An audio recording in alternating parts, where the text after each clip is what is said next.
Today we are going to be talking about a long pen.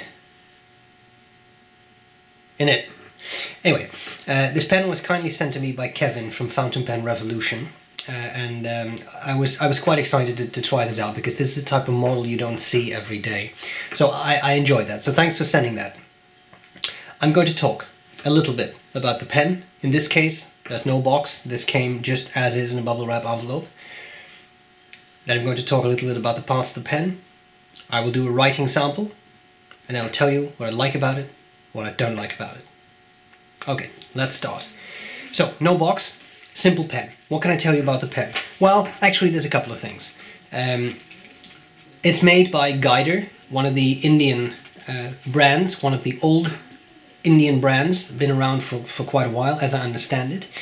And it's an ebonite pen. There are several colors available, but I should say that several colors are made. They're not necessarily always available. So when I just checked this, Fountain Pen Revolution had black, brown and green available. There's also a red, but you know, it depends on whether they have it or not, etc.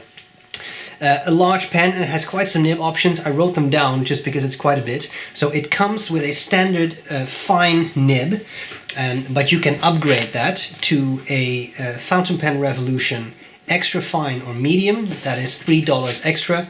A broad nib or a stub nib, also FBR, those are $7 extra. Or a flex nib, and that's $8 extra. Pardon me. But then you also get a modified flex feed, so it will keep up with the ink demand of a flex nib, which I think is very nice. Okay, it's what FBR calls number 5.5 nibs, so I think 5.5 millimeters. It is as I said, a larger pen, and it's an eyedropper filled pen. So unscrew the barrel, put an ink with an eyedropper, and this is a significant barrel. So it's I measured it, and I was able to put in a little over 3 milliliters of ink. Typically what I do with an eyedropper pen is I fill it up, then I screw the section in just a little bit. This is actually a trick I learned from Kevin from FPR, Fountain Pen Revolution. And then I just, over the ink bottle, screw this back into place, and that expels some air. The ink primes the feed, and you can immediately start writing, because sometimes with an eyedropper, if you just screw the section back in, it doesn't write straight away because the feed has to saturate. And especially an ebonite feed, I found, can take a little bit of time to saturate, so this is a great way to make your pen write straight away. So there's that. Was anything else I had to tell you about this? Yes, there is no, at least that I could find, stand available for this pen. A desk pen, typically you put on your desk a cap down like this in a holder. I didn't see one online, but we were sent the Penwell, which is it's made by a different company, the Penwell, and this pen fits in perfectly. So if you really want to use it as a standing desk pen, that is the stand that you could purchase and that would fit. Okay, I think that's all I can tell you about the pen. Let's look at the parts in more detail. Okay, let's have a look at this Guider desk pen. It just barely fits the frame here, so a large pen. Ebonite, nice mottled brown, it looks quite nice, and it's very smooth and kind of warm to the touch. Cap slips off, and then the pen fits the frame a little better maybe. It's fairly simple. So top of the cap, finial, same material as the rest of the pen and the cap, so just all ebonite. Now we have the pen. Section and barrel are flush. I mean, I think if you just glance at this, you can barely even see where the one ends and the other starts, but it's right there. It's not inked up, obviously, because being eyedropper, I wouldn't do that if it was inked. Here you have the Fountain Pen Revolution fine nib and the ebonite feed. End of the barrel, same thing. It's just the ebonite. I mean, it's all the same material, so there isn't a whole lot to show off as to features. Just a simple pen. Definitely large, a larger pen. But quite comfortable to use, I find. Section is maybe a little thin, but I find it quite comfortable. I wouldn't have this any wider for a desk pen in particular. So, nice pen. Let's see how it writes.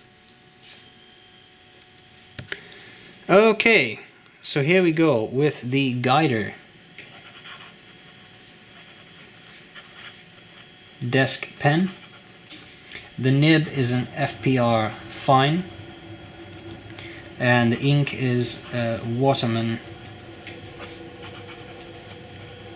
Havana Brown.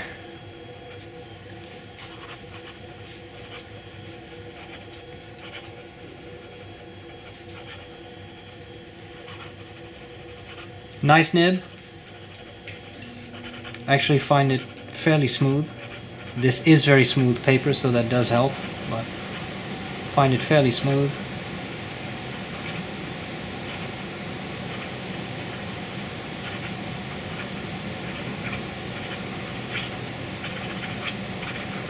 Even for fast writing it works well, and I think that is important because I see a lot of people, I can see how a lot of people use this for a signature, for example, it being a desk pen, and it keeps up pretty well, so that's really nice. Wetness, well, it is a fine nib,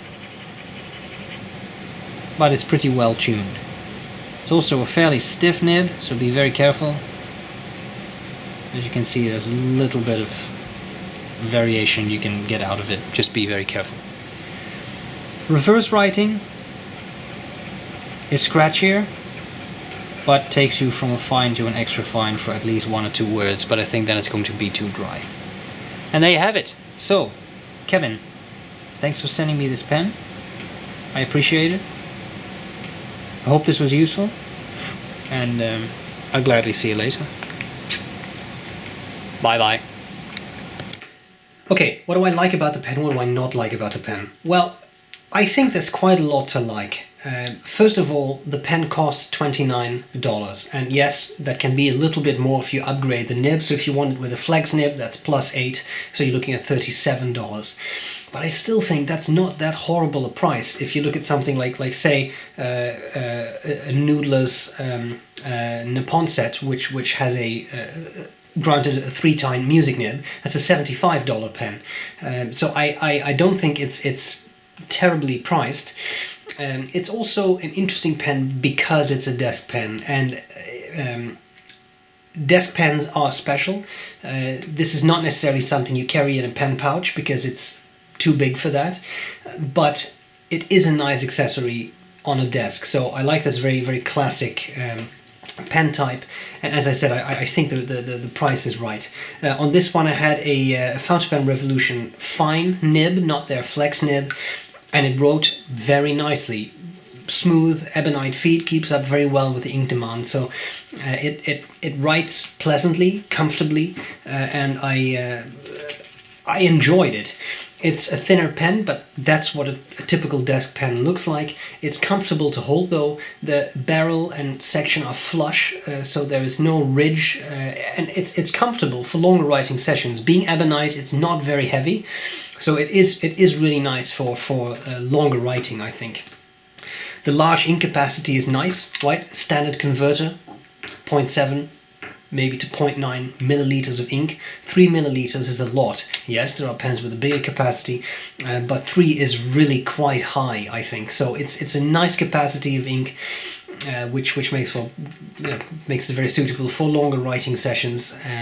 Because I would love to see someone deplete 3 milliliters in a single session. That's a lot of writing, especially with a finer nib. So that's all pretty good, I think.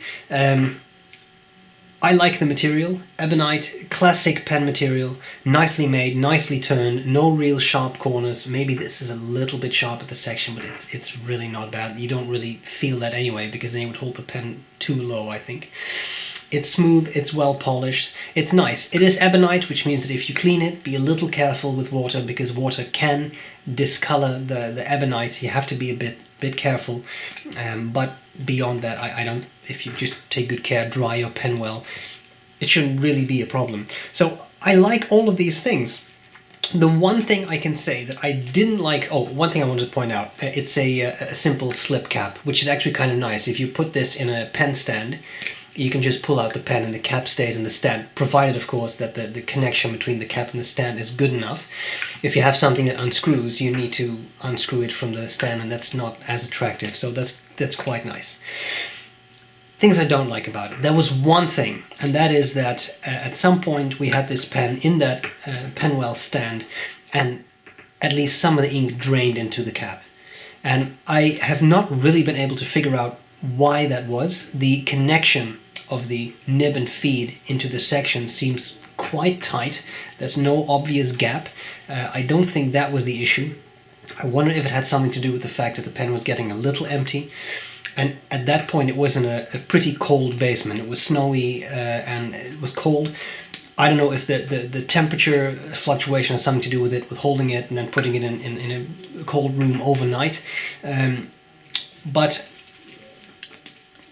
since that happened, it hasn't happened again. So I think that was an anomaly, but obviously a problem, right? Because if you open this up, there's a cap full of ink. 3 milliliters of ink is quite a lot, so that's a lot of ink to drain from a cap.